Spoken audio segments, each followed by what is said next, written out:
Hello everyone, আমি সুনন্দা। রবিবারের সারাদিন আলসামি করতে করতে আর ঢিলিমঢালাম করতে করতে অনেকটাই সময় পার করে দিয়েছি, কিন্তু সময় তো সময়ের মতোই চলে। আর আমার স্নানও কমপ্লিট হয়ে গেছে, এখন কিন্তু দুপুরের খাওয়া দাওয়ার সময়ও হয়ে গিয়েছে। তো তাই ভাবলাম যে আজ ছোট্ট একটা মিনি ব্লগের মাধ্যমে আজকে দুপুরে সামান্য কিছু আয়োজন তোমাদের সাথে শেয়ার করি।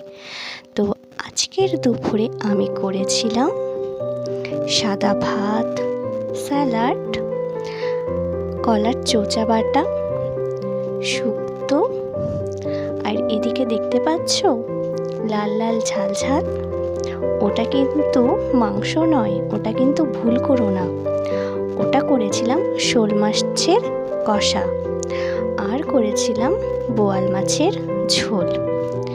তো এই দিয়ে আজকের দুপুরের আয়োজনটা করেছিলাম।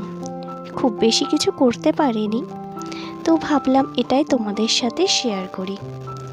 তো চলো আমিও লাঞ্চ কমপ্লিট করে নিই, তোমরাও ততক্ষণে তোমাদের লাঞ্চও কমপ্লিট করে নাও। দেখা হবে অন্য কোনো একটা ভিডিওর সাথে। ততক্ষণের জন্য টাটা।